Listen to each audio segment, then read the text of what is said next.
Ayo diskusi aja. Kau mau cari muka di sini atau gimana? Iya, cari muka juga. Oh, cari muka jangan di sini, di WC kan banyak di WC muka. Kok jadi emosi? Halo. Diskusi aja. Kau kok cari-cari muka? Halo Bang Heri, dari gereja mana Bang Heri? Gereja Katolik. Katolik. Silakan buka kamera Bang. Ini apa maksud apa ini ya? Ini tema ini apa ini? Iya, Tuhan Anda diberi kekuatan dari malaikat.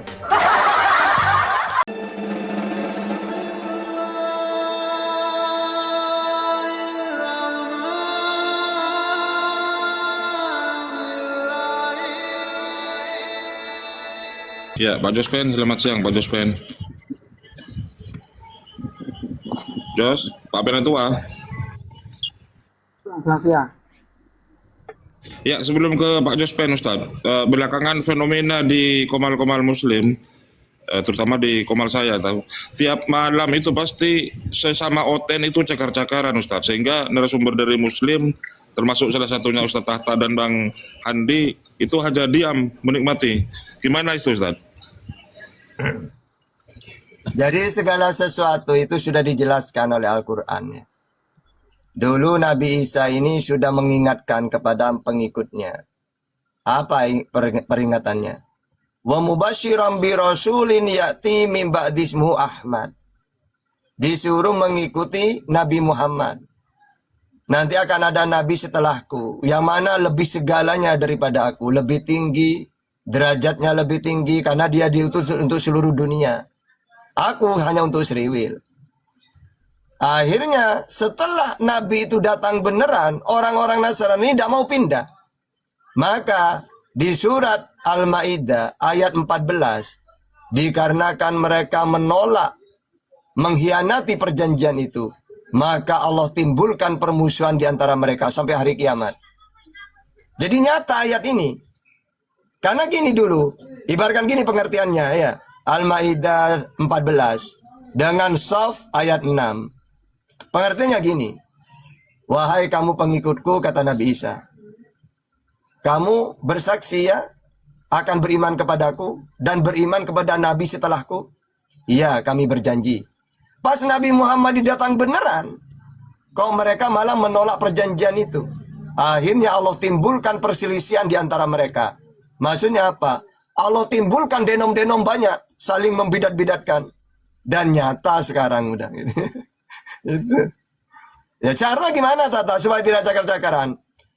Maka kembali ke syarat yang tadi. Kamu harus beriman kepada Nabi Muhammad. Gitu ya.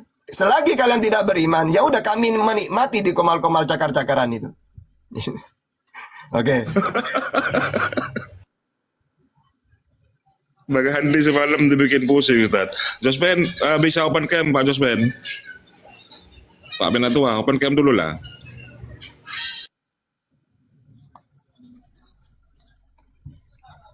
Pak Jospen. Kalau Al-Quran beda. Afala yatadabbaruna Al-Quran walau kana min indi ghairillah lawajadu fi ikhtilafan katsira. Andai kan Al-Quran bukan dari Allah, pasti akan menemukan perselisihan. Nah, nyatanya kita aman kan? Di komal manapun, saya ada Bang Juma, bahagia kita. Wah, ada Bang Juma, ada Bang Handi, bahagia. Ada Bang Bonar, bahagia. Karena Islam ini satu, saling menguatkan. Tidak akan cakar-cakaran. Ya, afala yatadabbarun, dan kita dilarang. Ya, dilarang untuk pecah-pecah, itu dilarang dalam Islam. Ya.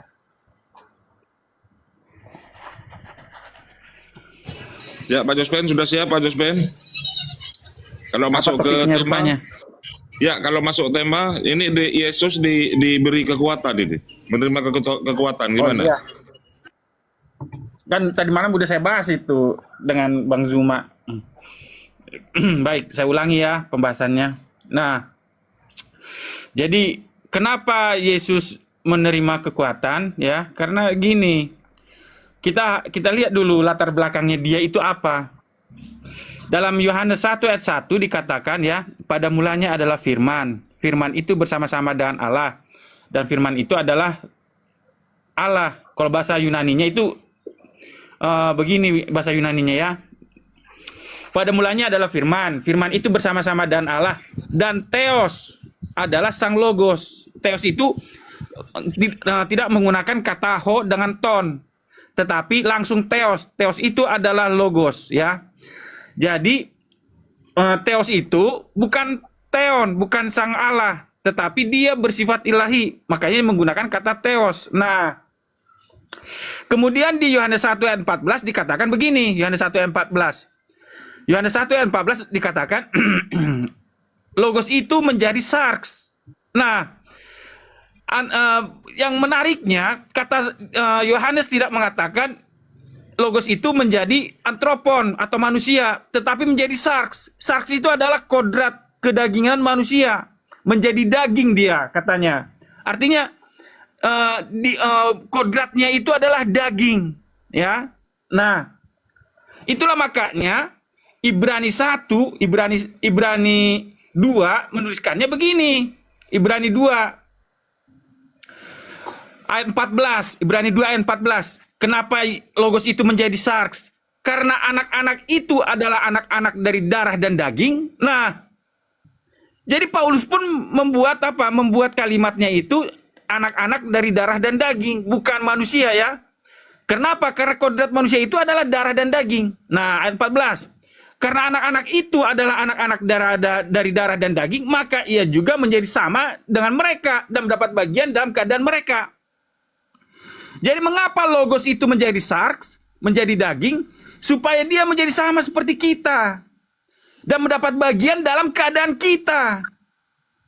Nah, kemudian di ayat berikutnya, ayat 17. Itulah sebabnya, maka dalam segala hal ia harus disamakan dengan saudara-saudaranya. Jadi bagaimana supaya Yesus itu menjadi saudara-saudaranya Adam dan kita, manusia yang berdosa ini? Maka dia harus samakan dan kita dalam segala hal. Makanya dia kodratnya itu adalah 100% manusia. Makanya dalam Yohanes 1 ayat 14 dikatakan logos itu menjadi sarx. Bukan dikatakan logos itu menjadi sarx dan Theos. Artinya 100% ilahi, 100% manusia. Tidak. Tetapi Yohanes 1 ayat 14 mengatakan logos itu menjadi sarx, menjadi daging. Seperti yang diterangkan oleh Ibrani 2 ayat 17. Itulah sebabnya, maka dalam segala hal ia harus samakan dengan saudara-saudaranya. Nah, kita ini saudara-saudaranya. Dia harus sama dan kita, nggak boleh berbeda. Nah, kemudian lanjut. Nah, itulah makanya dalam Filipi 2 ya, Filipi 2 ayat 6 dikatakan begini. Filipi 2 ayat 6. Yang walaupun dalam rupa, bahasa Yunaninya adalah morfe.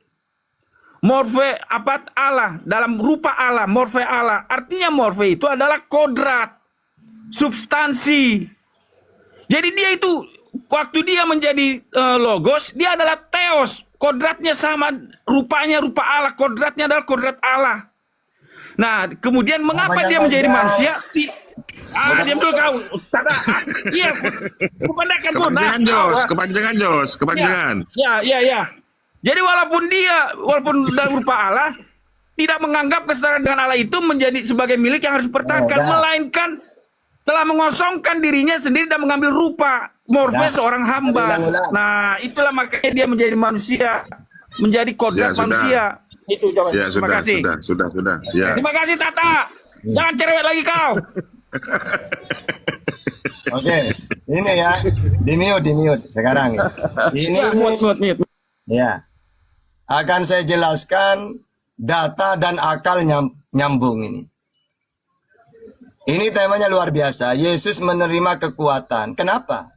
Loh, utusan itu manusia. Coba, sifat wajibnya utusan itu apa? Siddiq, amanah, tablek, fatona. Jadi dia tuh benar. Karena apa yang disampaikan bukan dari dirinya. Firman Tuhan.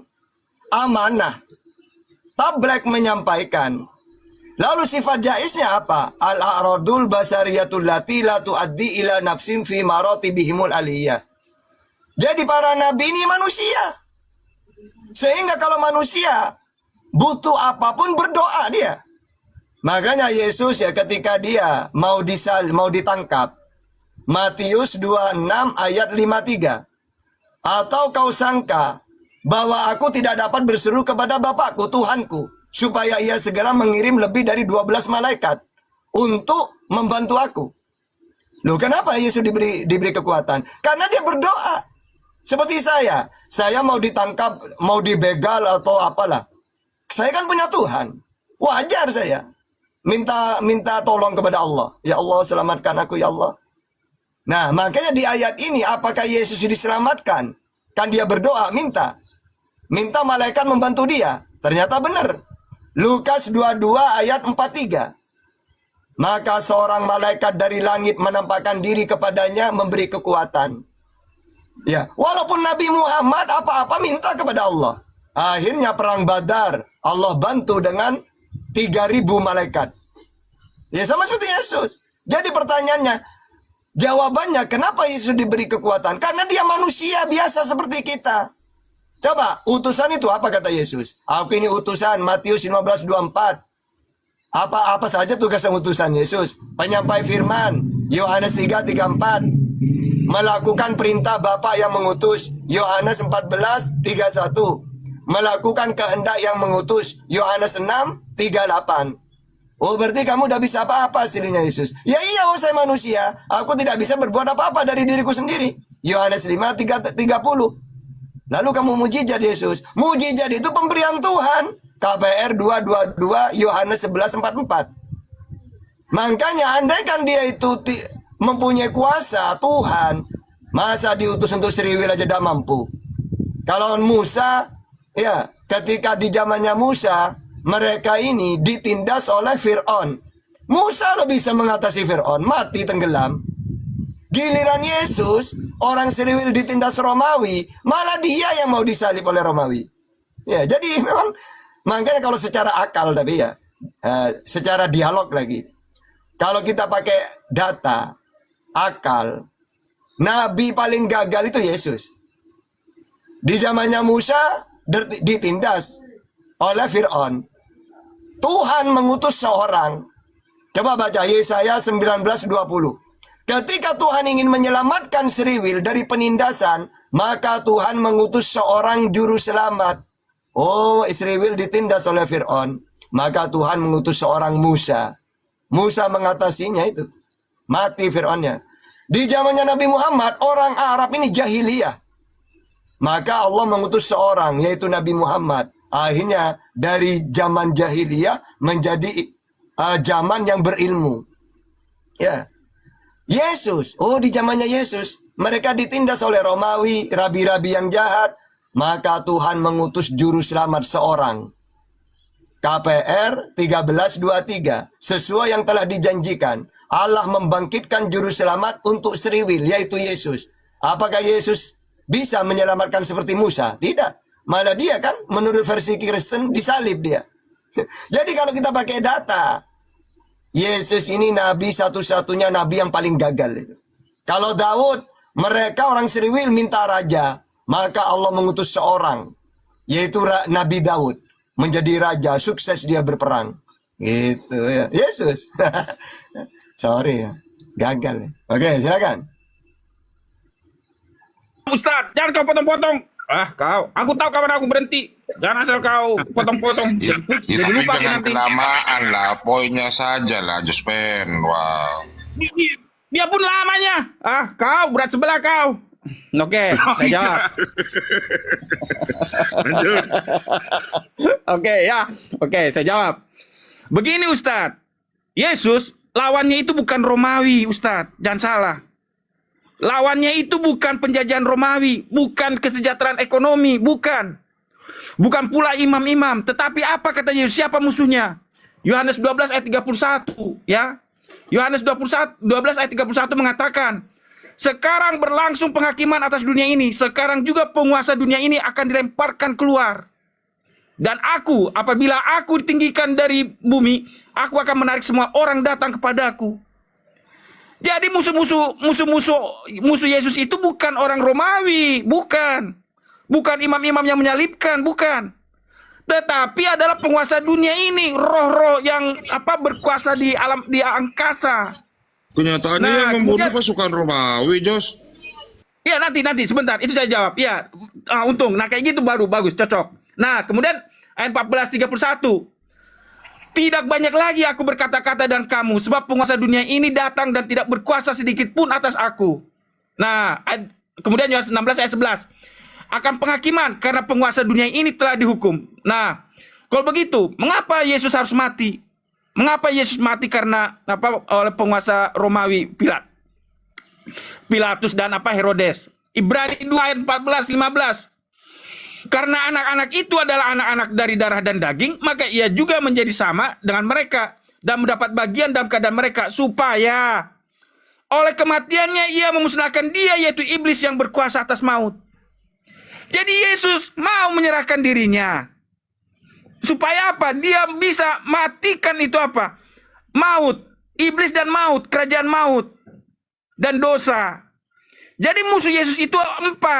Iblis, maut, dosa, dan kerajaan maut. Bukan orang Romawi. Makanya ketika Yesus setelah naik ke surga, pertobatan itu pun diberikan kepada apa? Kepada imam-imam yang menyalibkan Yesus. Di mana itu tertulis? Di sini, ya, di Kisah Para Rasul, ya. Kisah Para Rasul 5. Sebentar, Kisah Para Rasul. Berarti Nah, Kisah Para Rasul 6 ayat 7. Kisah Para Rasul 6 ayat 7. Nah, sebentar. Kisah Para Rasul 6 ayat 7. Firman Allah makin tersebar dan jumlah murid di Yerusalem makin bertambah banyak. Dan sejumlah besar imam menyerahkan diri dan percaya. Jadi orang yang menyalibkan Yesus itulah yang justru bukan musuh Yesus, bukan. Petrus yang menyangkal Yesus itu bukan musuh Yesus. Tetapi itulah yang mau diselamatkan dari dosa, dari maut, dari kematian. Itu jawaban saya. Terima kasih. Bang Zuma ngopi nih Ustaz, takut rukat. Gurunda, monitor Gurunda. Atau saya telepon dulu ya.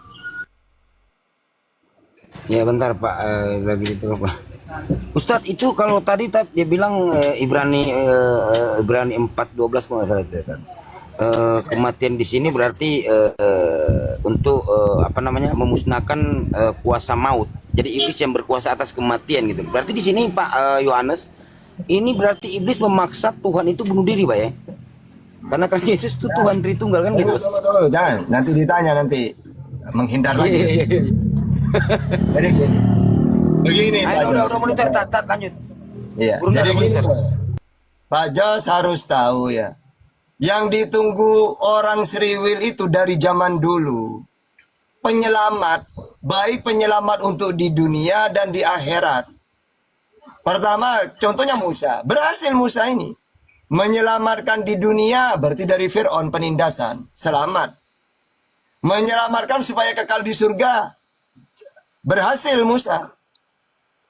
Dengan apa kata Musa? Pertama, kalau di dunia kan mudah, lawannya Fir'aun, Fir'aunnya mati kan? Udah berarti berhasil di dunia. Lalu keselamatan di akhirat, caranya harus mentuhankan Elohim. Ulangan 6 ayat 4. Dengar Sriwil, Tuhan Elohim kita, Tuhan itu Esa. Orang Sriwil patuh. Mereka tidak menyembah berhala. Berarti Musa ini berhasil. Yang kedua, yang ketiga, berhasil menyampaikan firman Tuhan, Taurat. Udah disampaikan semua oleh Musa. Nabi Muhammad juga berhasil menyelamatkan manusia. Awalnya di Arab itu jahiliyah, musnah kejahilian. Ya, zaman kebodohan itu musnah. Yang kedua, Nabi Muhammad menyelamatkan kekal di surga. Berhasil. Karena hidup yang kekal itu mentuhankan Allah. Fusilat 30. Umat Islam mentuhankan Allah. Yang ketiga, Nabi Muhammad menyampaikan Al-Quran. Sudah disampaikan, berhasil. 114 surat. 6.666 ayat. 1.027.000 huruf. Sampai sekarang lo aktif firman itu. Yesus tiga-tiganya gagal. Coba. Menyelamatkan Sriwil dari penindasan. Kan ditindas mereka kan oleh Romawi. Lalu rabi-rabinya banyak yang menyimpang. Yesusnya yang disalib. Menurut versi Kristen. Gagal yang pertama. Yang kedua, menyelamatkan supaya kekal di surga. Caranya harus mentuhankan Allah, Yesus sebagai utusan. Yohanes 17:3, Yohanes 5:24, Matius 19:16. Coba. Siapa sekarang pengikutnya? Gak ada. Kristen Kristen Tuhannya 3. Berarti Yesus gagal lagi nomor 2. Ya. Yang ketiga, sebab segala firman yang kau sampaikan kepadaku telah aku sampaikan kepada mereka. Gagal lagi. Kok bisa, Tata? Coba saya nanya. Kalau Nabi Muhammad, Tata, nabimu menerima wahyu umur berapa? 40. Wahyu pertama kali apa? Iqra bismi rabbikal ladzi khalaq. Sudah disampaikan? Sudah. Mana? Itu 114 surat. Coba Yesus ditanya. Yesus, kamu menerima firman umur berapa? Gak tahu. Ayat pertama yang disampaikan apa? Gak tahu. Jadi, tiga-tiganya gagal Yesus ini. Kalau Musa dengan Nabi Muhammad menyelamatkan Sriwil dari penindasan, berhasil Musa. Nabi Muhammad berhasil. Menyelamatkan umatnya supaya kekal di surga, tauhid. Musa berhasil, Nabi Muhammad berhasil, Yesus gagal. Menyampaikan wahyu, Taurat, Musa berhasil. Zaman itu sudah disampaikan. Nabi Muhammad berhasil sampai sekarang dijaga oleh Allah. Al-Quran, tidak pernah berkurang, tidak pernah bertambah. Yesus gagal lagi. Makanya kalau kita dalam dunia dialog, Yesus satu-satunya nabi yang gagal di Sriwil. Nah gitu ya. Oke, silakan. Baik, baik. Kalau menurut ukuran manusia, betul. Yesus itu gagal. Seperti yang dibilang Ustadz Tata. Makanya Yesus bilang begini, kerajaanku bukan berasal dari dunia ini. Kalau kerajaanku berasal dari dunia ini, maka hamba-hambaku akan melawan. Nah, Yesus enggak. Karena Yesus mengatakan kerajaanku adalah kerajaan rohani. Makanya dia bilang begini, ya. Makanya dia mengapa dia diutus dalam Yesaya 61 ayat 1 dikatakan begini. Roh Tuhan Allah ada padaku, oleh karena Tuhan telah mengurapi aku. Ia telah mengutus aku untuk menyampaikan kabar baik kepada orang sengsara. Apa itu kabar baik itu? Untuk merawat orang-orang yang rembuk hati, untuk memberitakan pembebasan kepada tawanan. Tawanan apa? Kita ini semua udah tertawan oleh dosa. Kita ini semua tertawan oleh kematian. Pada akhirnya kita akan masuk dan terpenjara di dalam lubang kematian. Penjara kematian. Nah, karena itulah, untuk membebaskan orang-orang dari kematian itulah, makanya Yesus turun ke dalam kematian. Dia enggak di surga aja nongkrong, bertakhta. Tetapi dia langsung masuk, terjun ke dalam lubang kematian itu, penjara kematian itu, untuk membebaskan tawanan-tawanan itu. Nah, dan kepada orang-orang yang terkurung kelepasan dari penjara. Nah, itu waktu dia mati. Nah, waktu dia hidup, apa dia tulis? Matius 11 ayat 5 mengatakan, orang buta melihat. Itu prestasi besar. Boleh saja jenderal membebaskan orang. Tetapi yang terpenting adalah orang buta bisa melihat, orang lumpuh berjalan, orang kusta menjadi tahir, orang tuli mendengar, orang mati tapi dibangkitkan. Paulus kok jadi buta? Tapi Paulus kok jadi buta? Jangan diganggu, jangan diganggu. Sebentar. Kenapa Paulus buta? Kan akhirnya dia melihat. Karena dia buta. Begini Arif, karena dia selama ini buta terhadap Injil Yesus. Akhirnya apa? Dia bisa melihat. Akhirnya dia melihat kan dia oleh Ananias. Nah, kemudian dan kepada orang miskin diberitakan kabar baik. Makanya Yesus bilang dalam Matius 5, berbahagialah orang yang miskin di hadapan Allah, ya. Di sini berbahagialah orang yang Berbahagialah orang yang miskin di hadapan Allah, karena mereka akan apa? Berbahagialah orang miskin di hadapan Allah, karena mereka yang punya kerajaan Allah. Bagaimana orang miskin itu supaya punya kerajaan Allah? Itu yang paling penting. Berbahagialah orang yang berduka cita, karena mereka akan dilihat. Kemudian ini yang paling penting lagi. Ini yang paling penting. Berbahagialah orang yang suci hatinya, karena mereka akan melihat Allah. Kalau melihat Presiden Prabowo, itu biasa. Karena apa? Besok pun akan ada penggantian presiden. Kalau melihat Presiden Donald Trump itu biasa. Tetapi kedua orang berdosa adalah bagaimana supaya mereka bisa melihat Allah. Itulah tujuan Kristus datang ke dunia ini. Bukan untuk menaklukkan kekaisaran Roma. Itu jawaban saya, Ustaz. Oke. Ini ya, tak kasih tahu Yesus gagal lagi. Jadi gini, Bang Jos. Kalau kerajaanku di dunia, lalu ngapain dia mau ke dunia? Memang dalam ajaran orang Sriwil, mereka ini selalu ditindas kan? Maka dalam Yesaya 19:20 Tuhan selalu menyelamatkan dengan mengutus nabi-nabi. Lalu kamu mengatakan, Tata, kerajaan Yesus memang bukan di dunia. Loh, terus untuk apa dia ke dunia? Kalau di dunia saja gagal, gimana nanti? Ya. Jadi, gini yang benar, memang kerajaan Allah itu di surga. Makanya Yesus diutus. Yesus, di samping kamu menyelamatkan si Riwil dari penindasan, ajak mereka juga ke kerajaan Allah surga. Gimana saya mengajak caranya ke kerajaan Allah? Wahai Bapak, ya kenalkan Tuhan itu aku, dan kamu ngaku utusanku. Disampaikan oleh Yesus. Kalau kamu ingin kerajaan Allah di surga, kekal di sana, inilah hidup yang kekal. Mereka mengenal, kamu harus mengenal satu-satunya Tuhan yang benar, Allah. Dan aku utusannya. Ternyata mereka menolak kan? Akhirnya dia ditolak, ngaku utusan ditolak. Berarti Yesus gagal kan? Kan mereka menolak. Nah kalau Nabi Muhammad, kalau kamu ingin hidup kekal di surga, tuhankanlah Allah. Fusilat 30, Al-Baqarah 25. Umat Islam mentuhankan Allah semuanya. Berarti berhasil. Yang ketiga,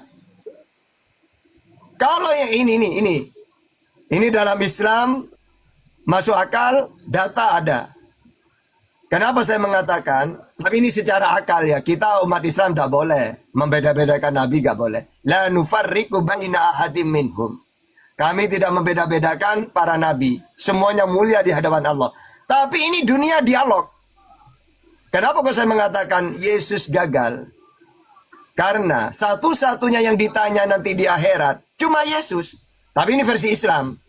Wa irqalallahu ya Isa bin Maryam a anta qulta linnasi takhiduni wa ummiya ilahaini min dunillah qala subhanaka ma yakunu li an aqula ma laysa li bihaq in qultahu faqad alimta ta'lamu ma fi nafsi wa la a'lamu wa ma a'lamu ma fi nafsik innaka anta alamul ghuyub Jadi satu-satunya Nabi yang ditanya oleh Allah nanti di akhirat cuma Nabi Isa. Pertama, orang penyembah berhala. Kenapa kamu menyembah berhala? Iya, saya menyembah berhala, wahai ya Allah. Sekarang panggil berhala yang kamu tuhankan itu. Bisa nggak menyelamatkan kamu? Akhirnya nggak bisa. Khusus orang yang mentuhankan Isa dipanggil. Oten. Dengerin ya. Kamu kan mentuhankan Nabi Isa dulu. Iya ya Allah. Dengerin kupingnya. Isa, benar kamu dulu mengatakan dirimu dan ibumu Tuhan?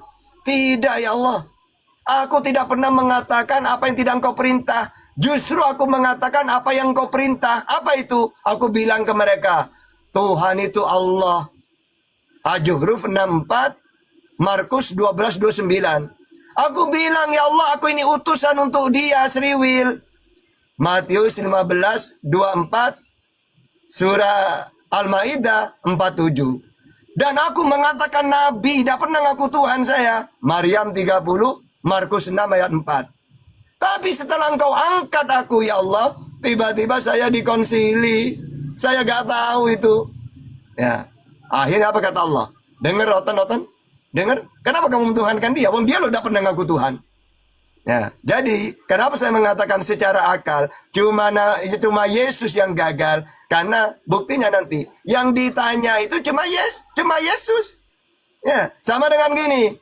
Saya diutus oleh Bang Juma ke Papua berdakwah. Ya, saya bilang saya ini anggota API, pengurus kami, pembina kami, Bang Juma. Beliaulah ketuanya. Tiba-tiba malah saya dikatakan ketua. Akhirnya saya disidang oleh Bang Juma. Tata, emangnya kamu ngaku kamu ketua API apa? Enggak Bang Juma, saya tak pernah ngatakan kayak gitu. Tiba-tiba ketika tugas saya selesai, malah mereka mengatakan saya ketua. Enggak, saya tak pernah ngaku gitu. Ya. Nah kalau Bang Handi oleh Bang Juma diutus ke Jawa. Orang Jawa menganggap Bang Handi anggota API bukan ketua. Ya gak ditanya Bang Handi. Terus Bang Bonar diutus ke Kalimantan. Ya. Juga tidak ditanya oleh Bang Juma. Karena orang Kalimantan tidak pernah mengatakan Bang Bonar ini ketua API, enggak. Nah saya tiba-tiba orang Papua menganggap saya ketua. Ditanya oleh Bang Juma. Tata, emangnya kamu ngaku ketua dulu? Enggak, Bang, cuma gitu. Jadi saya ini yang nggak becus berarti ya, gagal ini. Gitu ya. Ini masuk akal kayak gitu ya. Oke, silakan. Baik. Apa tugas yang diberikan oleh Bapa kepada Yesus? Ingat, Yohanes 3 ayat 16, karena begitu besar kasih Allah akan dunia ini sehingga ia mengaruniakan anaknya yang tunggal. Nah, tujuannya apa? Yohanes 10 ayat 14. Akulah gembala yang baik dan aku mengenal domba-dombaku dan domba-dombaku mengenal aku. Ayat 15. Sama seperti Bapa mengenal aku dan aku mengenal Bapa dan aku memberikan nyawaku bagi domba-dombaku. Jadi tujuan Yesus adalah untuk memberikan nyawanya. Bukan untuk membebaskan bangsa Israel dari perbudakan Romawi, penjajahan Romawi. Ayat 16. Ada lagi padaku domba-domba lain yang bukan dari kandang ini. Domba-dombaku itu harus kutuntun juga. Dan mereka akan mendengarkan suaraku. Dan mereka akan menjadi satu kawanan dengan satu gembala. Ayat 17. Bapa mengasihi aku. Oleh karena aku memberikan nyawaku untuk menerimanya kembali. Tidak seorang pun mengambilnya daripada aku. Melainkan aku memberikannya menurut kehendakku sendiri. Aku berkuasa memberikannya dan berkuasa mengambilnya kembali. Inilah tugas yang kuterima dari Bapakku. Jadi tugasnya yang diterima Yesus dari Bapa adalah membebaskan orang dari kematian, dari dosa. Apa tujuannya? Matius 5 ayat 3 mengatakan begini. Berbahagialah orang yang miskin di hadapan Allah karena mereka lah yang mempunyai kerajaan sorga. Bagaimana supaya orang berdosa ini mempunyai kerajaan sorga? Itu yang paling penting. Ayat 8. Berbahagialah orang yang suci hatinya karena mereka akan melihat Allah. Bagaimana orang berdosa bisa melihat Allah? Itu yang penting. Diulang-ulang. Kebanggaan orang Indonesia bisa, sebentar dulu. Kebanggaan orang Indonesia adalah bisa melihat Presiden Prabowo. Tetapi itu hal biasa. Karena besok juga ketukar kok. Kemarin Jokowi, sekarang Prabowo, besok ada lagi. Tetapi yang paling penting bagi orang berdosa adalah melihat Allah. Ayat 9. Berbahagialah orang yang membawa damai karena mereka akan disebut anak-anak Allah. Jadi bagaimana kita yang diperbudak dosa ini, yang diperhamba oleh setan, anak-anak setan, bisa menjadi anak-anak Allah? Itu suatu mujizat yang terbesar yang diberikan oleh Yesus kepada kita. Kemudian ayat 10, berbahagialah orang yang dianiaya oleh sebab kebenaran, karena mereka lah yang mempunyai kerajaan sorga. Bagaimana kita supaya punya kerajaan sorga? Nah, kemudian ayat 12, bersukacitalah dan bergembiralah karena upahmu besar di sorga. Jadi bagaimana supaya kita mendapat upah yang besar di sorga? Itu yang paling penting. Nah, kemudian Roma 6 ayat 7. Sebab siapa yang telah mati, ia telah bebas dari dosa. Ayat 6 dari 6 ya. Karena kita tahu bahwa manusia lama kita telah turut disalibkan supaya tubuh dosa kita hilang. Jadi bagaimana supaya tubuh dosa ini hilang? Hilang kuasanya agar jangan kita menghambakan diri lagi kepada dosa. Itu yang paling penting. Sebab siapa yang telah mati, ia telah bebas dari dosa. Kemudian. Udah. Belum. Diam dulu. Satu lagi ayat. Kau. Roma 6 ayat 18. Kelamaan, Jos. Iya, kelamaan. Sebentar lah dulu. Satu ayat lagi lah. Kau sabar sedikit. Roma 6 ayat 18. Kamu telah dimerdekakan dari dosa dan menjadi hamba kebenaran. Jadi bagaimana kita supaya merdeka dari dosa dan menjadi hamba kebenaran? Itu yang paling penting. Terima kasih Ustadz. Oke, akan saya tunjukkan datanya Quran dan Bible. Apakah Bang Jos ini benar? Tujuan Yesus menyerahkan nyawanya secara data salah. Pertama ayatnya, inilah anakku yang kukasihi. Maka harus dipercayai, diikutin, disayang. Tidak ada Tuhan mengatakan, inilah anakku yang kubenci. Akan kujadikan korban untuk menebus dosa. Gak ada. Makanya kata Yesus, Yohanes 8:44, iblislah bapakmu. Kalian ingin melakukan kemauan bapakmu. Dialah pembumbun manusia sejak semula. Kalau bapakmu Allah, maka kamu mengasihi aku, bukan membumbun. Yohanes 8:42. Dalam Al-Quran. Sama. Ya. Alasan Yesus mau dibunbun bukan untuk menebus dosa. Memang setiap nabi diutus pasti ada ancaman pembunbunan. Nabi Muhammad puluhan kali mau dibunbun oleh orang Quraisy. Akhirnya hijrah ke Madinah, aman. Berarti benar kata Yesus. Markus 6 ayat 4. Beginilah seorang nabi diterima di mana-mana kecuali tempat tinggalnya. Nabi Muhammad tempat tinggalnya puluhan kali mau dibun-bun. Apa alasannya? Quran dan Bible jawabannya sama. Wahai Isa, apa alasannya engkau mau dibun-bun? Afakullama ja'akum rasulun bima la tahwa anfusukum mustakbartum fafariqan kadzabatum wa fariqan taqtulun. Kenapa engkau seriwil? Setiap aku ngutus utusan yang tidak sesuai dengan keinginanmu, lalu sebagian kamu bun-bun, Zakaria dimutilasi, Yahya dibun-bun. Kenapa? Karena dengki. Yesus ngaku utusan, aku diutus kepadamu seriwil. Dengki mereka, tidak mau. Menurut Bible, Yesus, kenapa engkau mau dibun-bun oleh seriwil? Karena mereka menolak aku sebagai utusan, kata Yesus. Mereka tidak mau mendengarkan firmanku, yang mana firmanku bukan dari diriku. Yohanes 12:50. Apa yang aku sampaikan sebagaimana yang difirmankan oleh Allah kepadaku. Yohanes 17:8. Sebab segala firman yang kau sampaikan kepadaku telah aku sampaikan, ditolak saya tahta. Makanya mereka ingin membumbun aku. Yohanes 8:37. Kalian ingin membumbun aku, ya, karena kalian tidak mau mendengarkan firmanku. Gak ada. Kalian ingin membumbunku supaya ditebus dosamu. Gak ada. Karena kata Yesus menebus dosa itu dengan cara bertobat. Matius 4 ayat 17. Sejak waktu itulah Yesus memberitakan, bertobatlah. Matius 18 ayat 3. Kalau kamu tidak bertobat dan menjadi seperti anak kecil ini, kamu tidak akan masuk ke dalam kerajaan surga. Bagaimana caranya tobat? Istighfar. Lukas 11 ayat 4. Ya Tuhan, ampunilah dosa kami. Jadi gak ada. Kalau kamu ingin ditebus dosanya, nih, bunuh aku, bunuh. Gak ada. Kata Yesus, bertobatlah. Kenapa harus bertobat? Karena kita yang bersalah, kita yang tanggung jawab. Bapak Tuhan, saya berdosa, istighfar, astagfirullahaladzim. Kata Yesus, bertobatlah.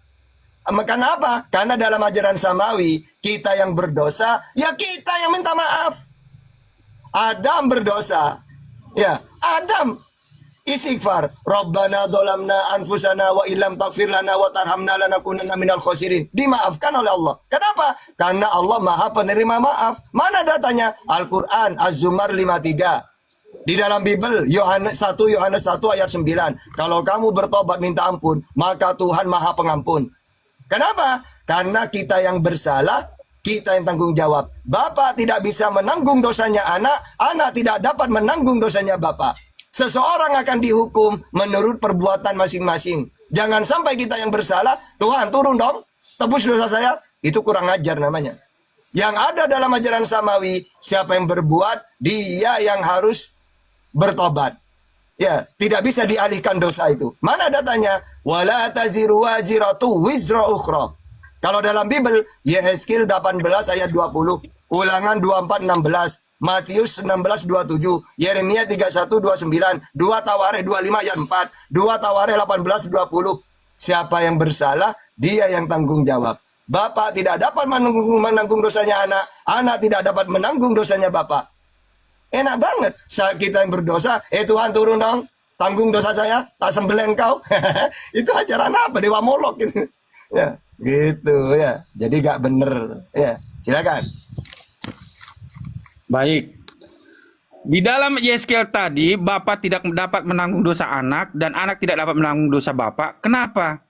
Karena bapak itu orang berdosa, anak pun orang berdosa. Bagaimana mungkin orang berdosa membebaskan orang berdosa?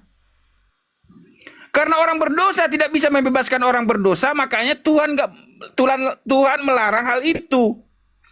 Tetapi itulah sebabnya Yesus datang ke dunia ini. Untuk tujuannya apa? Membuat kerajaan sorga. Makanya ketika Yesus datang ke dunia ini, yang pertama kali diumumkan pada waktu dia selesai dibaptis adalah Matius 3 ayat 2. Yohanes Pembaptis katakan, Yohanes 3 ayat 1 katakan, pada waktu itu tampillah Yohanes Pembaptis di padang gurun Yudea dan memberitakan, bertobatlah sebab kerajaan sorga sudah dekat. Mengapa Yohanes mengatakan kerajaan sorga sudah dekat? Karena ada seorang yang tidak berdosa sudah diutus ke dunia ini, yaitu Yesus, untuk mendirikan kerajaan sorga, yaitu kerajaan yang tidak akan ada dosa, yang dimulai oleh apa? Diri Yesus. Karena di dalam diri Yesus tidak ada dosa. Makanya disebut kerajaan sorga sudah dekat. Kemudian Matius 4 ayat 17. Sejak waktu itulah Yesus memberitakan, bertobatlah, kerajaan sorga sudah dekat. Nah, itulah makanya dalam Matius 5, khotbahnya adalah yang pertama kali adalah tentang bagaimana kerajaan sorga itu didirikan. Berbahagialah orang yang miskin, karena mereka akan punya kerajaan sorga. Berbahagialah mereka yang bawa damai, karena mereka akan disebut anak-anak Allah. Berbahagialah mereka karena mereka akan melihat Allah yang suci hatinya, karena mereka akan melihat Allah. Itulah prinsip-prinsip apa? Kerajaan sorga. Bukan bebas dari penindasan kerajaan Romawi, kekaisaran Romawi. Nah, itulah makanya karena Yesus membawa kerajaan sorga, makanya apa? Iblis membenci kerajaan sorga. Makanya dalam Yohanes 8 ayat 44 dikatakan begini. Iblislah yang menjadi bapamu.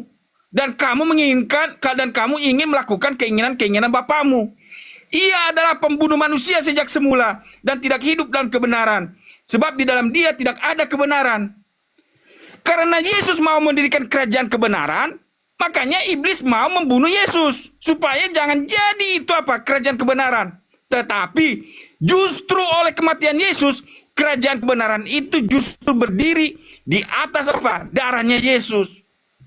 Dia bisa membebaskan orang berdosa itu dari kematian. Dengan matinya dia masuk ke dalam penjara kematian, dia membebaskan orang-orang yang mati di dalam penjara kematian. Itu jawaban saya. Oke. Sekarang gini Pak Jos. Pertama, ingat ya, bukan cuma Yesus nabi-nabi di bun-bun itu. Sekarang gini ya, dalam Wahyu 16 ayat 6, Matius ayat 23, apa kata Yesus? Mereka suka membumbun para nabi. Hai kamu ulat-ulat beludak, andaikan kalian yang menanggung pembumbunan para nabi-nabi itu. Pertanyaannya, apakah nabi-nabi dibumbun menebus dosa juga? Kan tidak. Sama alasannya. Karena kedengkian mereka kepada Yesus. Bukan hanya Yesus. Coba ya, di zamannya Yesus ini kalau dalam Islam, ada 3 nabi yang diutus itu. Pertama, Zakaria, putranya Yahya atau Yohanes. Ketiga, Yesus. Ini periode yang sama ini. Pertama, Zakaria dibun-bun oleh mereka. Apa alasannya? Ya kedengkian mereka. Lalu kedua, Zakaria bapaknya dimutilasi. Lalu Yesus tahu itu. Akhirnya apa kata Yesus? Lukas 13 ayat 33. Aku harus pergi sembunyi. Karena tidak semestinya seorang nabi dibun-bun. Coba kalau nyawanya menebus dosa dengan disalib, kenapa dia melarikan diri? Kenapa dia murka ke Seriwil? Seharusnya kan gini. Kalian ingin membunuh aku ya? Iya. Ya udahlah, memang saya untuk mati kok. Seharusnya gitu kan? Tapi apa kata Yesus? Kalau kamu membunuh saya, berarti iblis bapakmu. Gak ada Yesus. Kalau kalian membunuh saya, ya ditebus dosamu. Gak ada. Iblis kata Yesus. Makanya Yesus sembunyi di sungai Kidron. Yohanes 18 ayat 1. Dia berdoa. Apa? Minta keselamatan kepada Tuhan. Masa kalau dia diutus untuk menebus dosa, seharusnya, iyalah ada Bapak Tuhan. Demi umatku, silakan saya disalib. Enggak. Apa kata dia? Ya, Tuhan, biarlah cawan ini jangan saya, Tuhan. Ya mungkin secara akal mungkin saya belum nikah, masa mau dibun-bun. Saya ingin tetap berdakwah.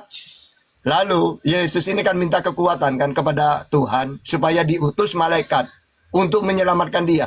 Lalu untuk apa minta diselamatkan kalau menebus dosa dengan nyawanya? Kok dia mengatakan, atau kau sangka bahwa aku tidak dapat berseru kepada Bapakku supaya ia segera mengirim lebih dari 12 malaikat untuk menolong aku. Ini persis Nabi Muhammad. Ketika mau dibun-bun, beliau sembunyi dengan Abu Bakar di Gua Sur. Apa kata Rasulullah? Tenang Abu Bakar, jangan takut. Innallaha ma'ana, Allah bersama kita. Ya, jangan takut.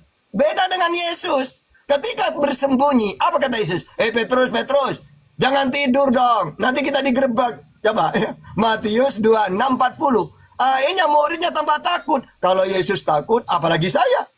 Beda dengan Nabi Muhammad. Abu Bakar takut. Karena di depan goa, Orang-orang mengelilingi, ngepung sudah. Apa kata Nabi Muhammad? Jangan takut wahai Abu Bakar, sahabatku. Innallaha ma'ana. Allah bersama kita. Kalau Yesus di Sungai Kidron, Petro jangan tidur dong. Nanti kita digerebek nih, gimana nih? Kita belum nikah nih. Ah, gimana? Jadi gak ada menebus dosa karena nabi-nabi yang lain juga dibun-bun. Apa alasannya kata Yesus? Karena mereka menolak ajarannya. Apa ajarannya? Tauhid. Mana datanya? Markus 12:29, Yohanes 17 ayat 3. Dirinya ngaku utusan, Matius 19:24, Matius 19:28, KPR 13:23, Matius 2 ayat 6. Ngaku utusan, ngaku nabi, ditolak. Sebagaimana Nabi Muhammad ngaku utusan, mau dibun-bun. Ya gitu, itu data semua itu ya. Oke, silakan. Baik. Nah, sekarang tadi kan Ustadz ngutip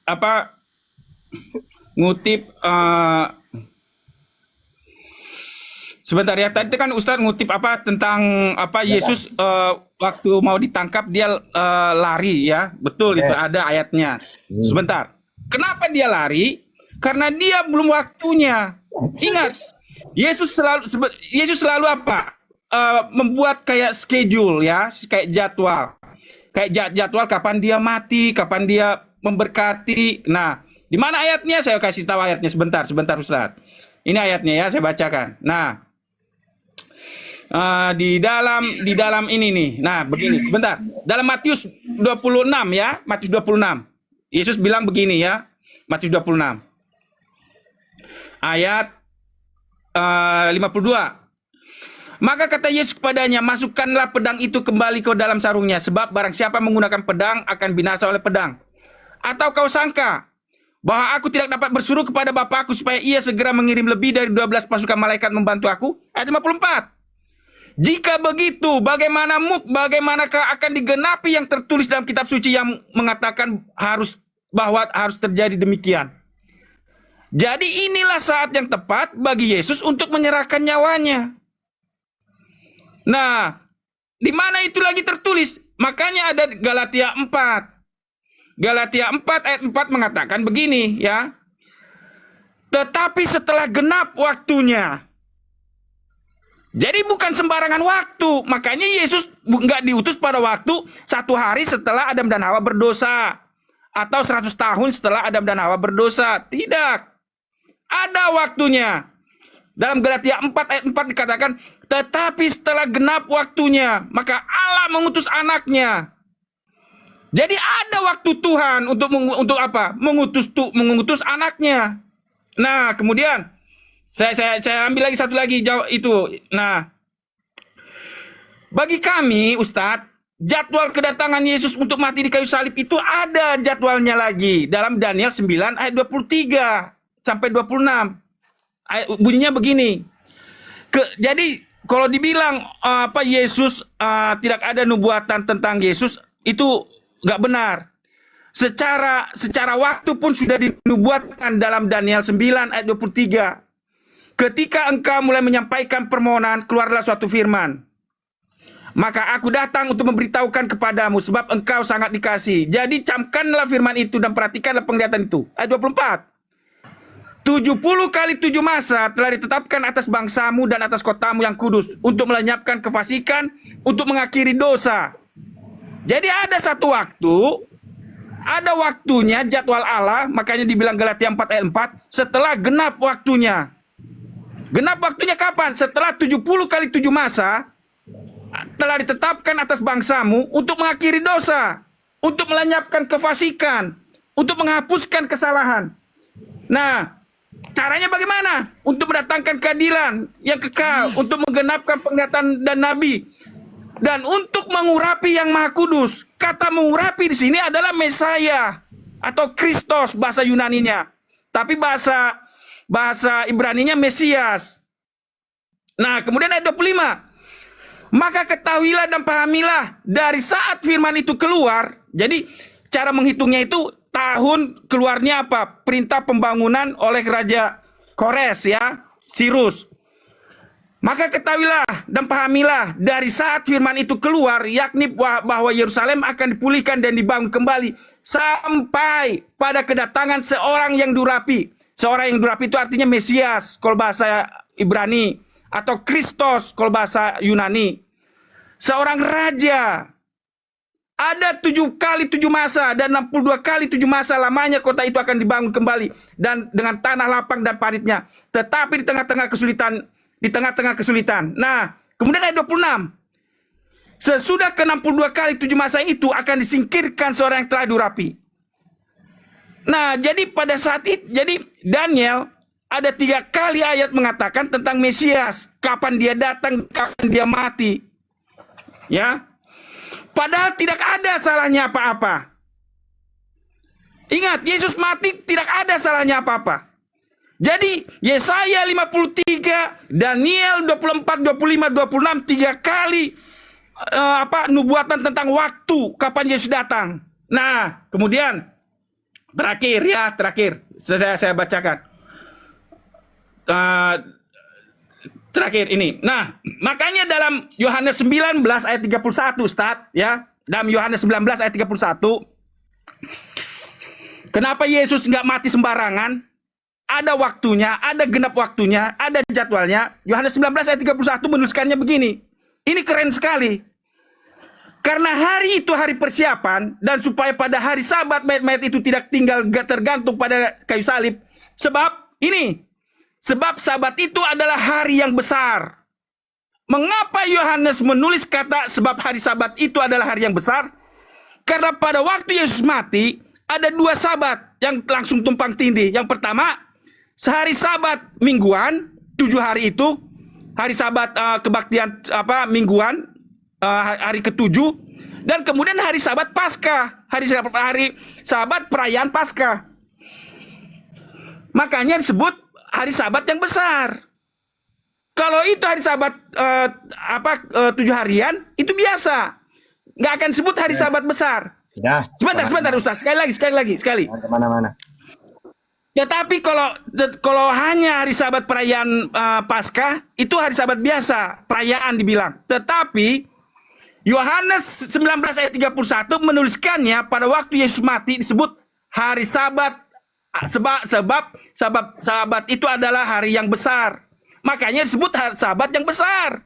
Itulah jadwal Allah. Makanya Galatia 4 ayat 4 mengatakan, setelah genap waktunya, maka Allah mengutus anaknya. Itu jawaban saya, Ustaz. Terima kasih. Oke, jadi gini Pak Jos ya.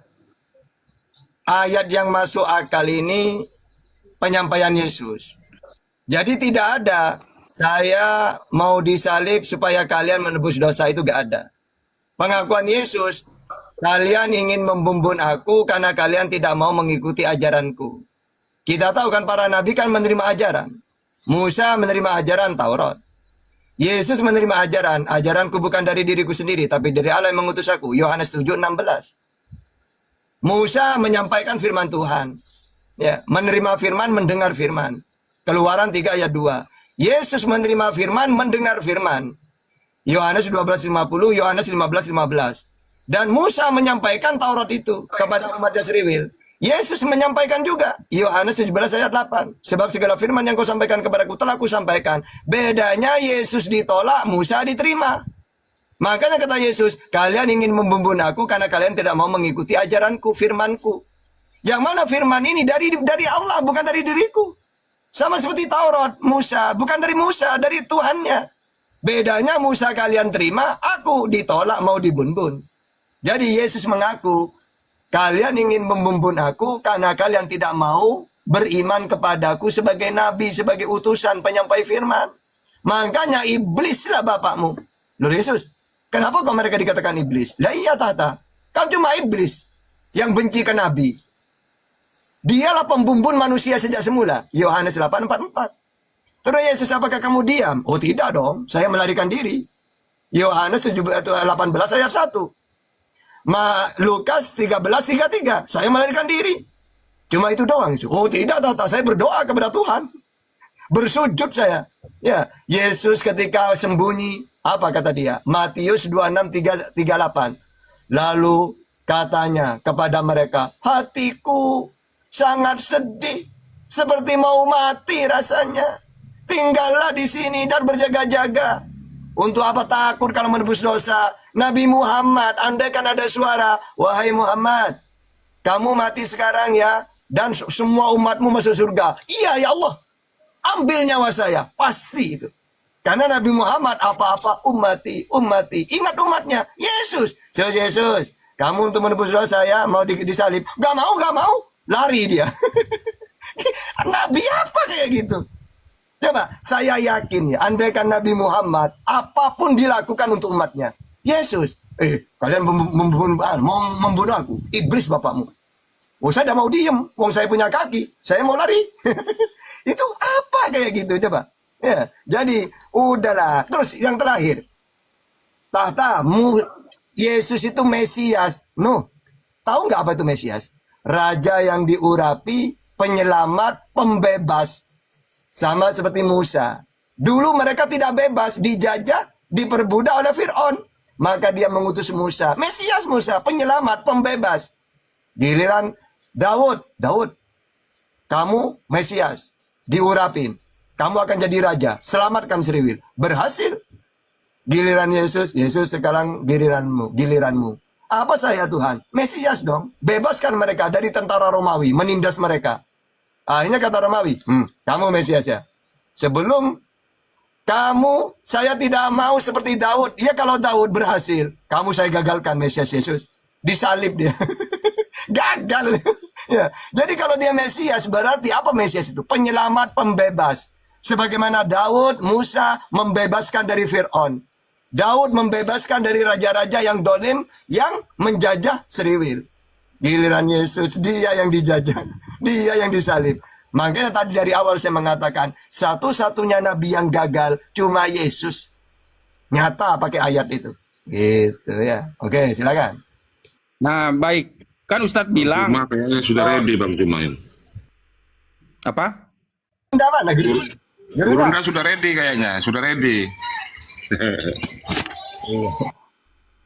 Silakan Gurunda. baik.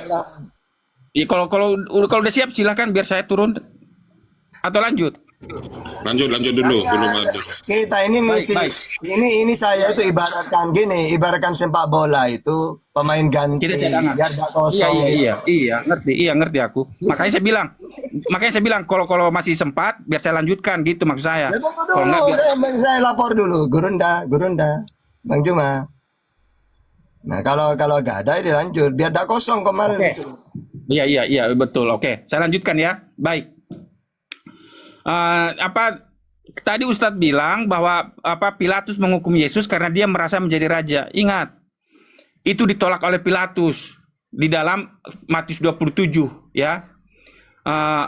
Ini ya ayat 22. Kata Pilatus kepadanya, "Jika begitu, apakah yang harus kuperbuat dengan Yesus yang disebut Kristus?" Mereka semua berseru, "Ia harus salibkan." Katanya, "Tetapi kejahatan apakah yang telah dilakukannya?"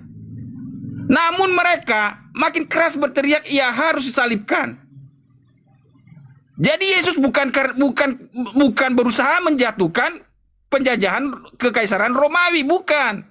Jadi seperti kata Ustadz tadi, tujuannya kata Ustadz tadi bilang karena Yesus mengaku untuk menggulingkan kekaisaran Romawi, maka Yesus dihukum.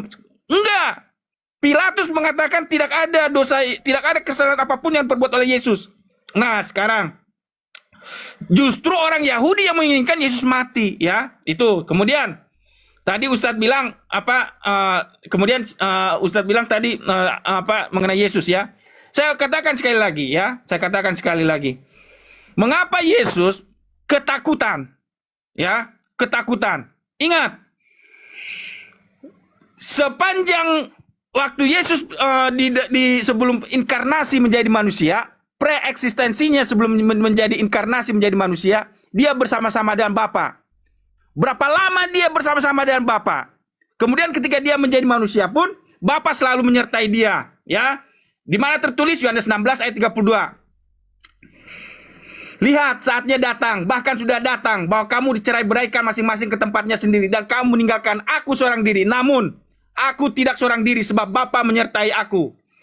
Nah, kemudian dilanjutkan dengan di Yohanes 8 ayat 29. Dan ia yang telah mengutus aku, ia menyertai aku. Ia tidak membiarkan aku sendiri, sebab aku senantiasa berbuat apa yang berkenan kepadanya. Nah, kemudian tibalah hari penyalipan itu.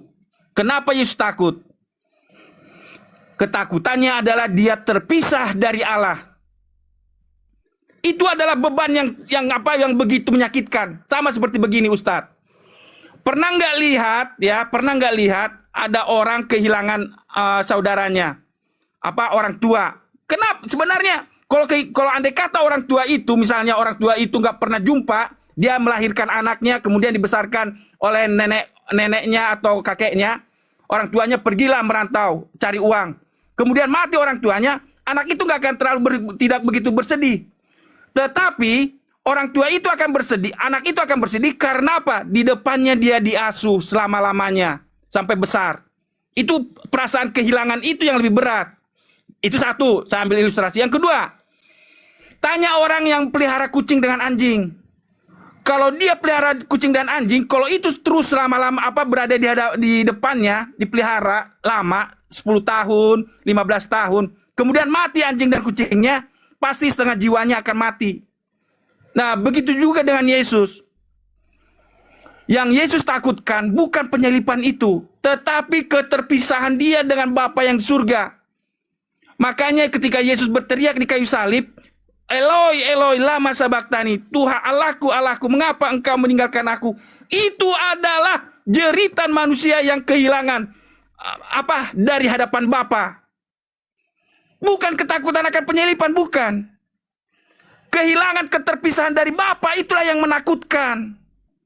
Itu yang membuat Yesus takut. Karena apa? Selama ini dia bersama-sama dengan Bapanya di surga. Tetapi ketika dia menjelang baptisan, Bapa harus meninggalkan dia dan membiarkan dia memikul salib itu. Makanya waktu Yesus di dunia ini, sebelum penyalipan, dia selalu diselamatkan oleh Bapanya. Dia bisa menyingkir. Dia bisa ketika mau dilempari batu, dia bisa diselamatkan. Tetapi ketika menjelang hari penyalipan, Yesus harus menjalaninya sendiri. Terpisah dari Bapanya di surga. Kenapa? Itu adalah hukuman orang berdosa. Seperti kata Galatia 3 ayat 13. Dia menjadi kutuk karena kita. Kutuk yang terberat itu terpisah dari Bapa.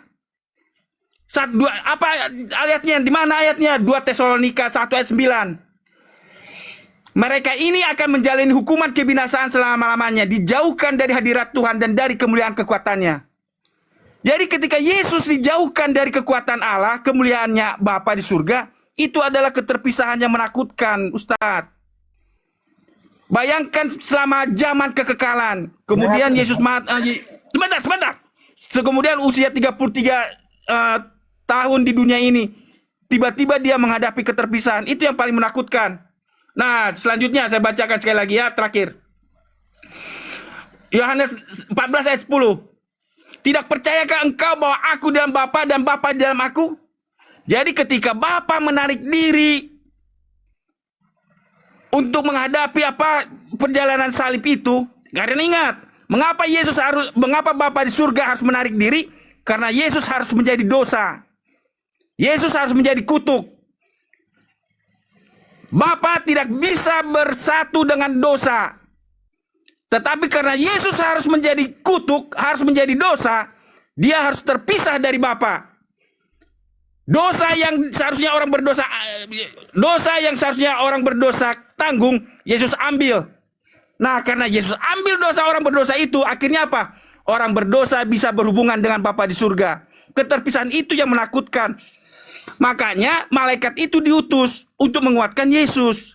Disitulah arti dari ketakutan itu. Itu Ustaz. Oke. Ini Pak Jos ini pasti bertentangan dengan Bible nanti. Pertama, Yesus tidak bersalah, tetapi memang iya.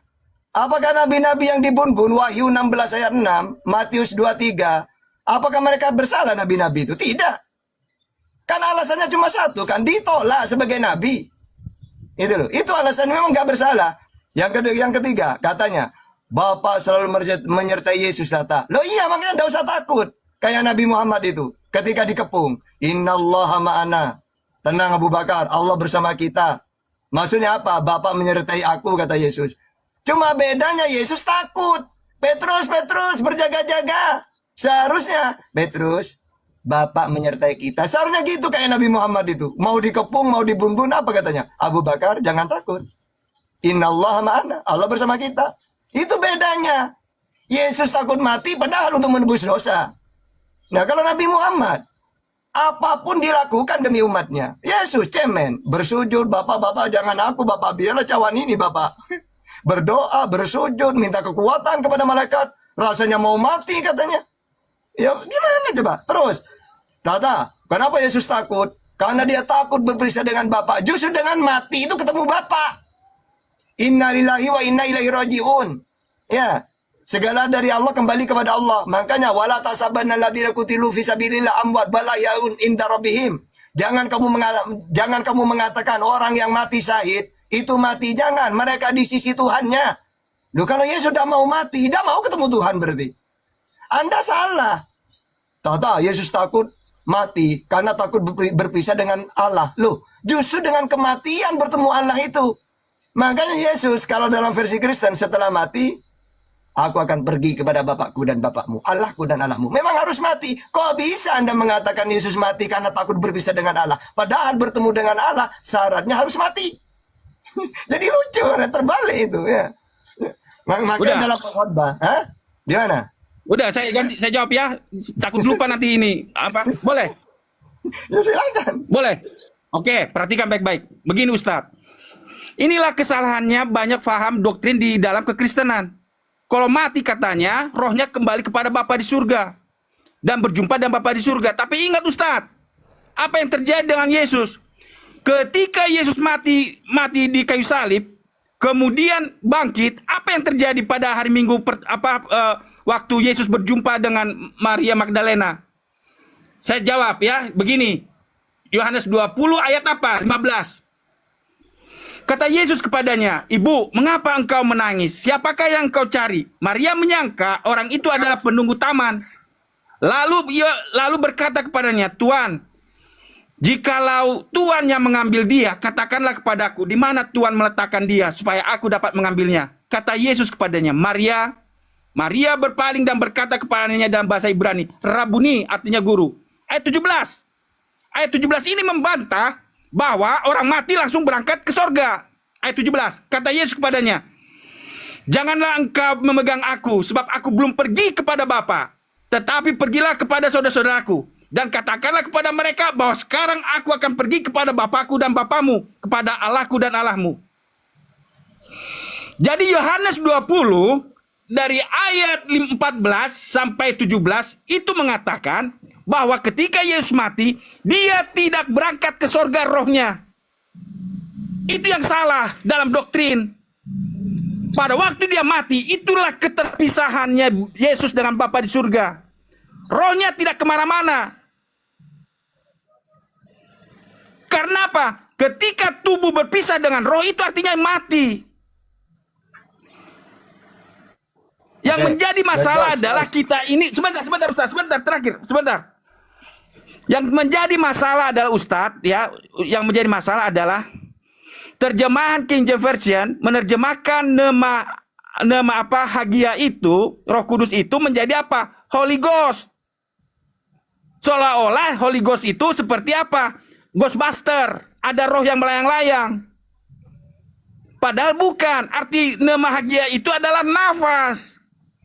Yang kembali kepada Bapa di surga itu nafas, bukan ghost, bukan hantu. Jadi orang Kristen. Jadi orang Kristen itu korban terjemahan King James Version yang mengatakan Holy Ghost atau hantu suci. Ya. Tetapi sebenarnya sebentar Rif. Sebentar dulu. Kau potong-potong lupa nanti aku. Tunggu selesai dulu aku. Enggak, Gurunda sudah ada Gurunda. Ya, satu kalimat. Iya, terakhir. Minta izin Gurunda, satu kalimat. Jadi sebenarnya ketika Yesus mati, rohnya itu bukan rohnya kembali kepada Bapa di surga. Sudah, mati aja mati. Itu artinya keterpisahan. Terima kasih, Ustaz. Terima kasih Ustaz Jumat, Ya, terima ya. kasih Arif, Ya. Ustaz. Saya cuma ya udah saya satu kalimat aja ya.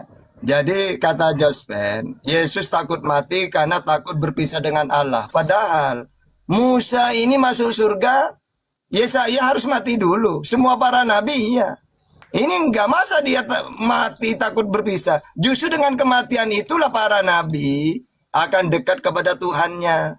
Makanya dalam Islam itu wala tahsabannal ladzina qutilu fi sabilillah amwat bal ahyaun inda rabbihim, di sisi Tuhannya.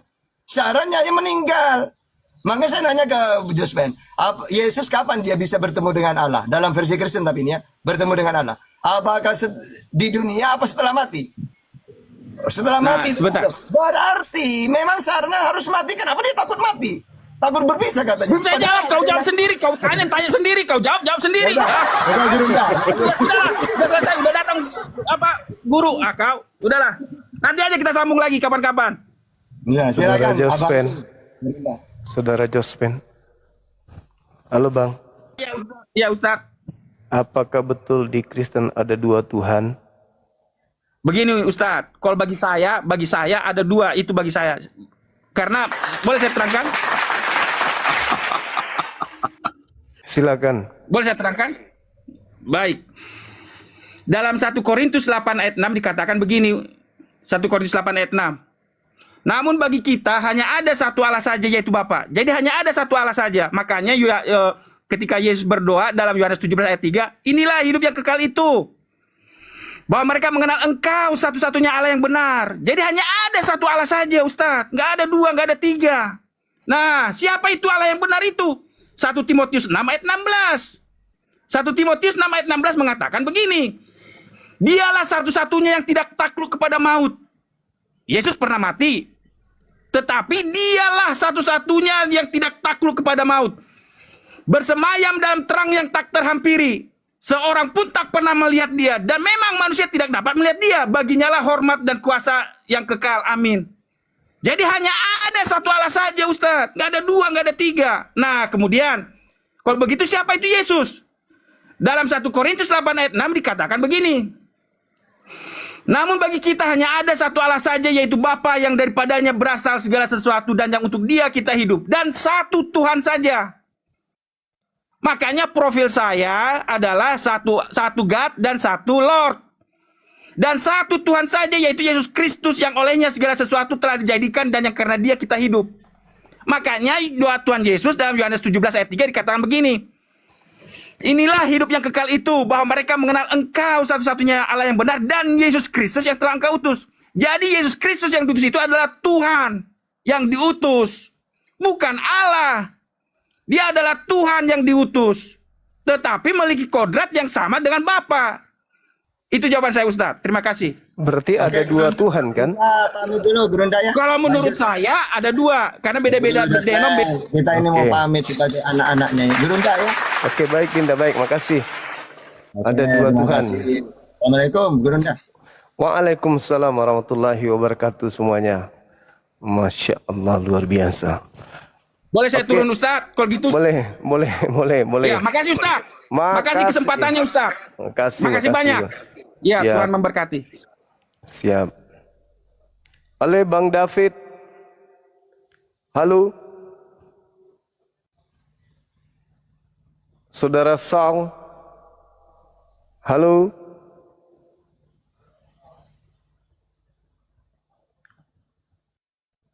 Udah pada tidur ini teman-teman. Oke, silakan saudara non-muslim ajukan permintaan, kita diskusi. Sedikit lagi waktu kita untuk rehat. Silakan.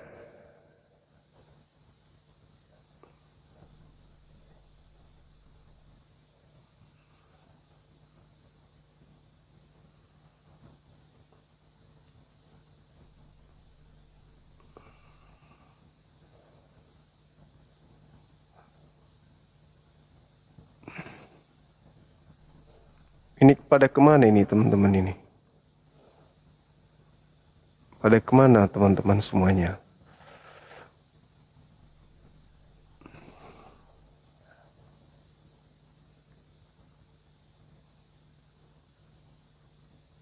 Ini ada berapa permintaan. Nah, Jaka Jack. Halo, semangat sore. Halo. Halo. Halo. Halo Bang Jack. Halo. Wah. Wah. Ada lagi tuh yang bilang Tuhan dan Allah itu beda katanya.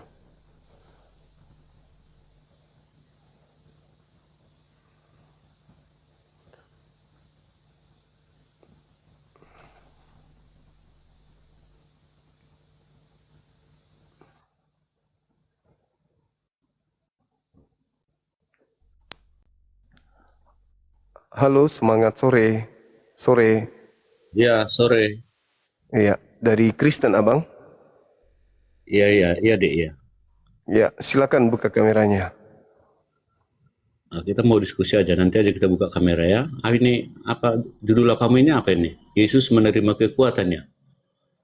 Iya, silakan buka kamera, kita diskusi, bahas tema.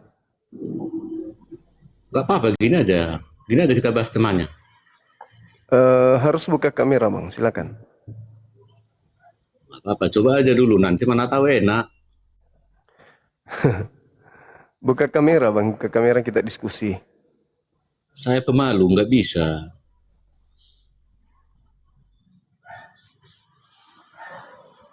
Gimana? Buka kameranya, silakan. Ayo, diskusi aja. Kau mau cari muka di sini atau gimana? Iya, cari muka juga. Oh, cari muka jangan di sini, di WC kan banyak di WC muka. Kok jadi emosi? Halo. Aja. Kok cari muka? Halo Bang Heri, dari gereja mana Bang Heri? Gereja Katolik. Katolik, silakan buka kamera Bang. Silakan. Ini apa maksud apa ini ya? Ini temamu ini apa ini? Iya, Tuhan Anda diberi kekuatan dari malaikat. Ayo Bang Heri, buka kameranya Bang Heri. Si siapa saudara kita ini, si Norat, ketakutan dia, nggak mau. Udah pipis di celana dia duluan. Kita kan di sini mau diskusi bukan cari muka kan? Iya, silakan buka kamera. Udah saya bilang tadi nggak bisa. Saya pemalu. Orangnya pemalu. Ya udah, kalau pemalu masuk di toilet, kunci dari dalam, tidur di situ. Bang Heri. Bang Heri. Halo Bang.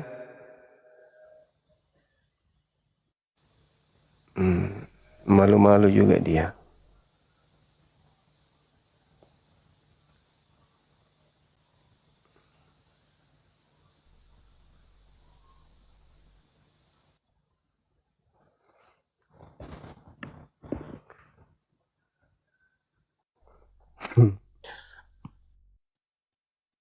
Halo, semangat sore Saudara Daniel.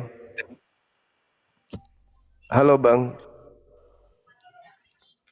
Halo.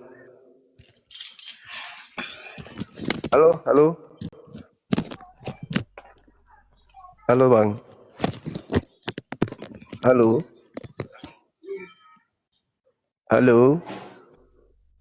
Saudara Daniel, ada onde-onde kah?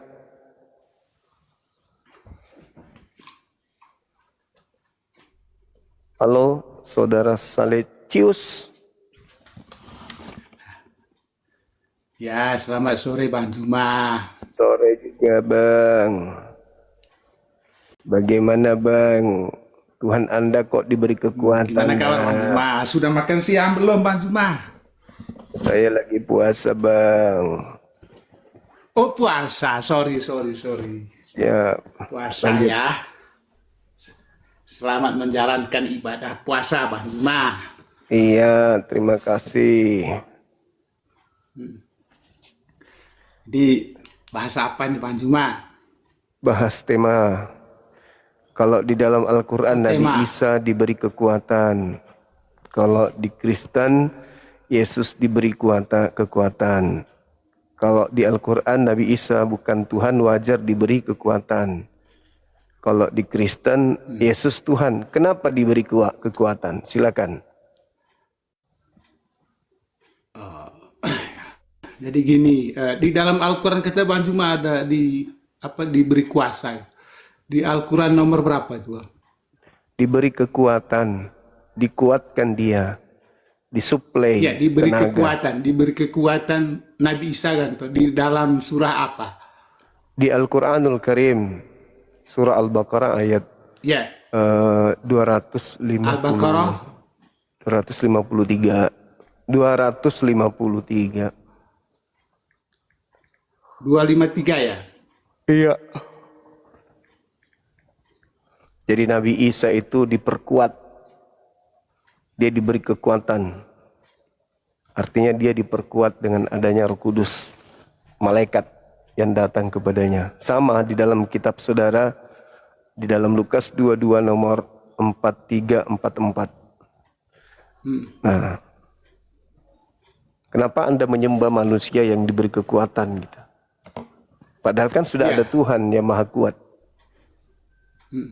Artinya Nabi Isa itu memang ada dalam Al-Quran Bang Juma ya. Ada. Dia ditinggikan. Kayak ini ya, para rasul itu kami lebihkan sebagian mereka atas sebagian yang lain.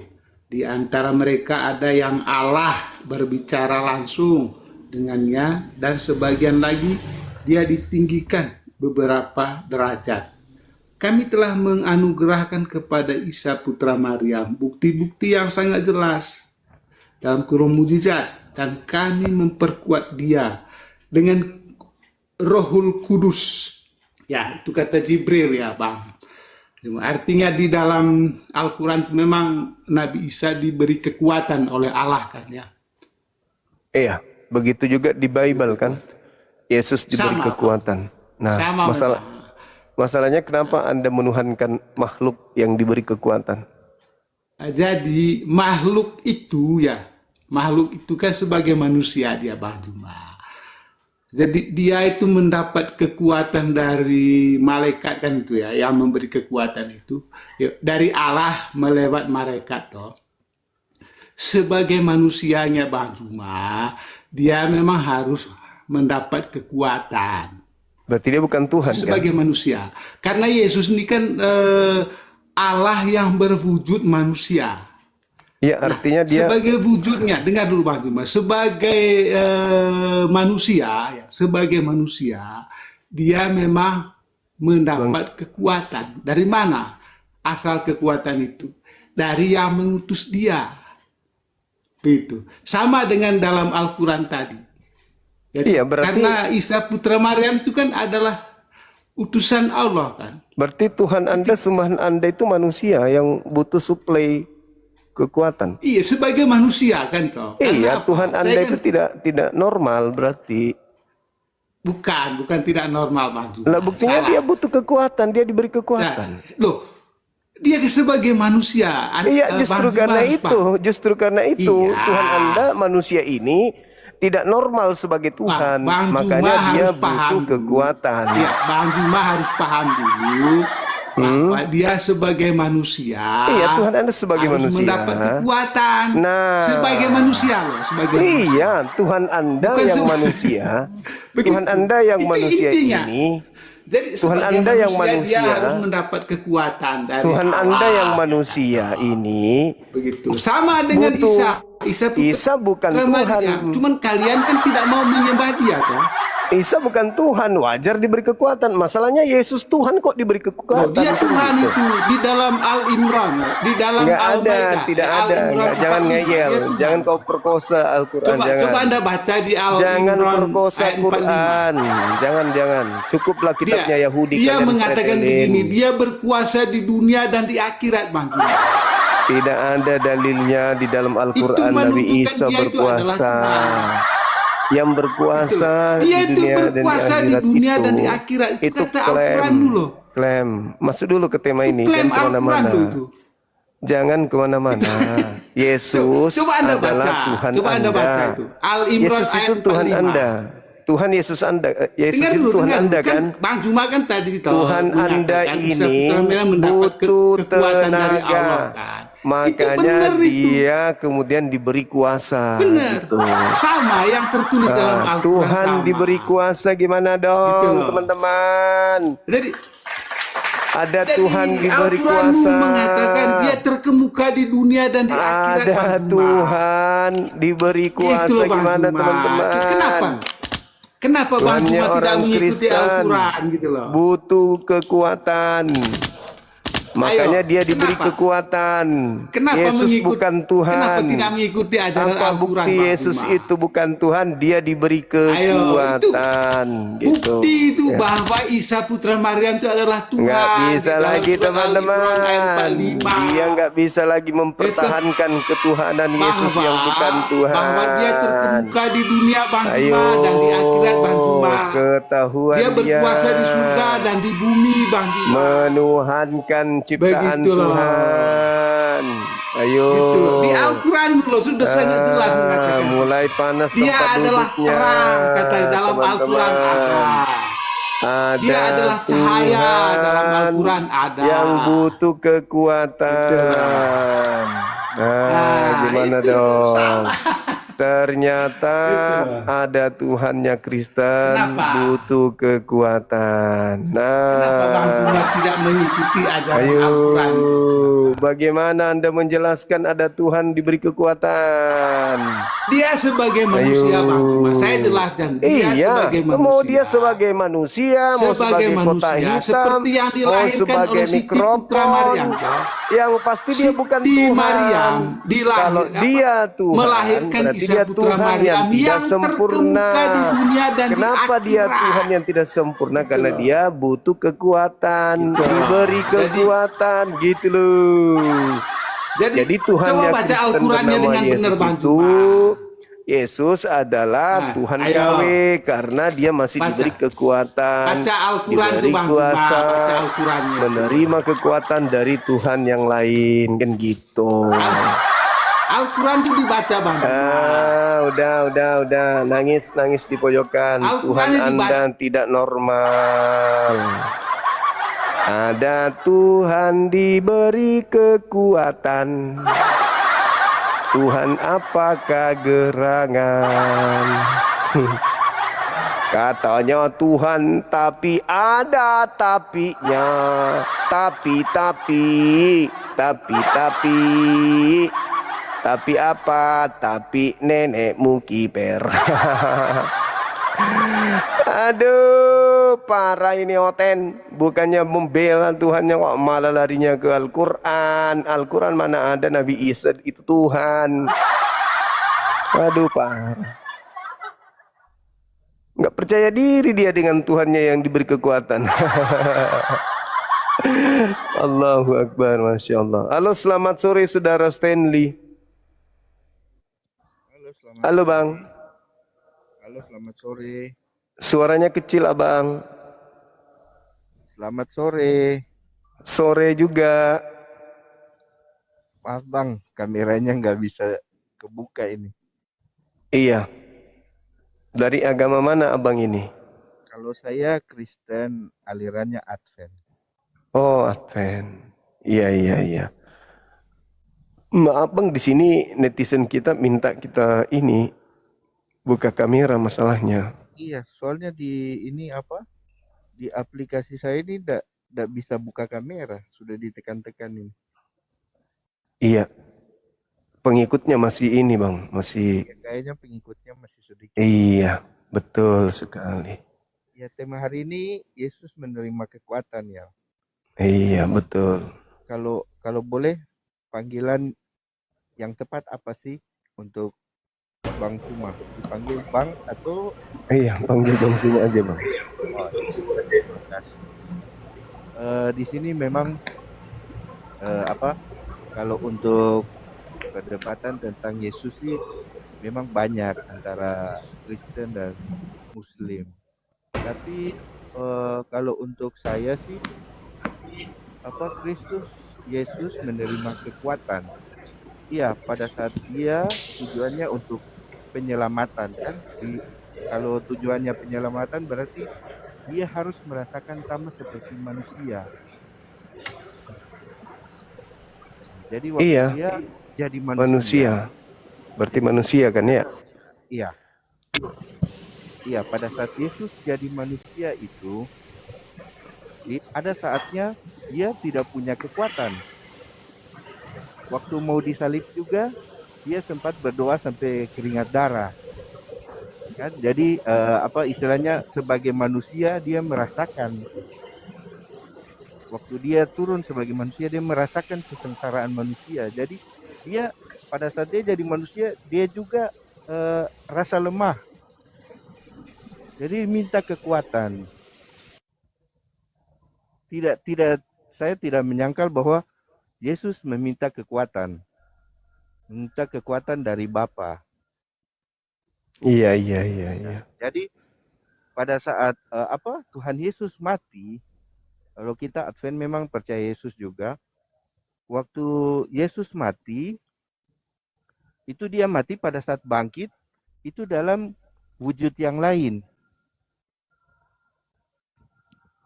Jadi kalau orang bilang bahwa Yesus mati lalu munculnya dalam bentuk Yesus yang sebelumnya, itu tidak. Karena pada saat Yesus bangkit, Maria Magdalena saja tidak mengenal dia. Bahkan Thomas juga tidak mengenal dia.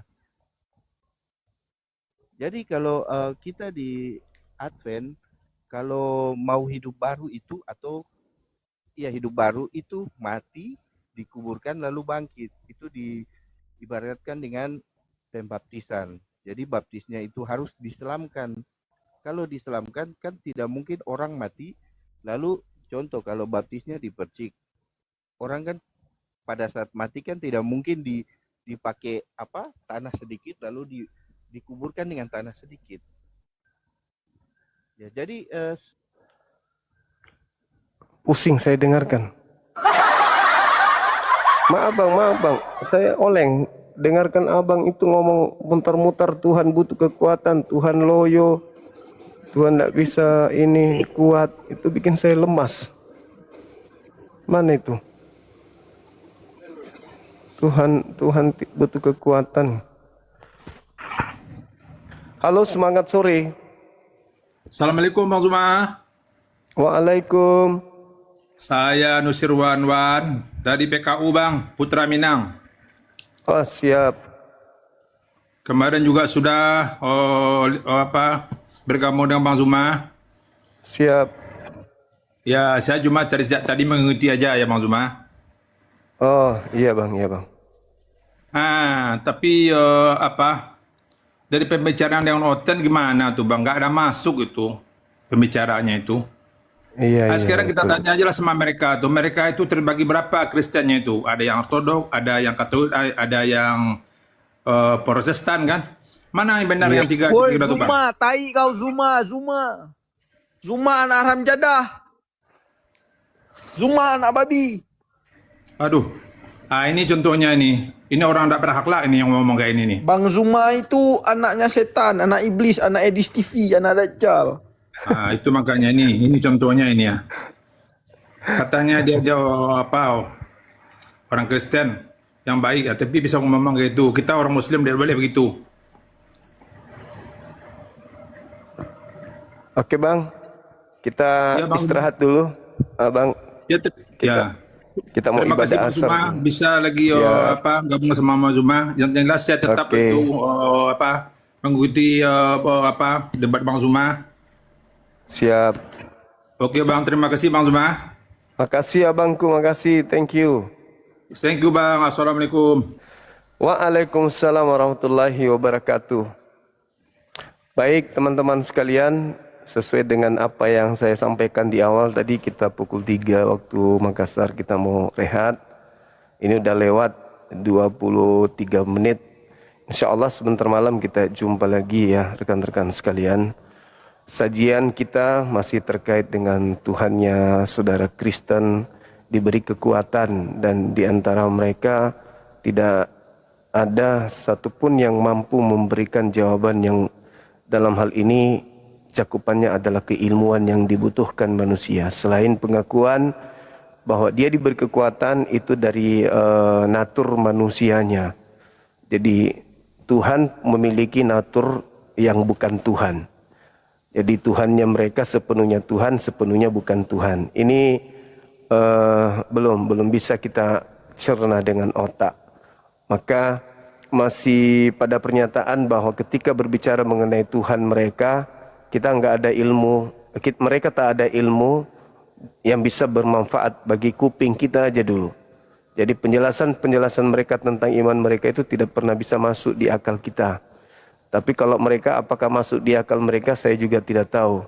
Karena bagaimana mungkin Tuhan mereka itu sepenuhnya Tuhan, udah penuh. Tapi sepenuhnya juga bukan Tuhan. Nah, apakah akal bisa terima ini? Ini sepenuhnya pulpen. Udah benar. Tapi dikatakan ini juga sepenuhnya belut. Yang sepenuhnya belut ini yang kita tidak bisa terima. Akal sehat kita menolak. Ini sepenuhnya pulpen, oke. Tapi sepenuhnya juga belut. Ini gimana ceritanya nih?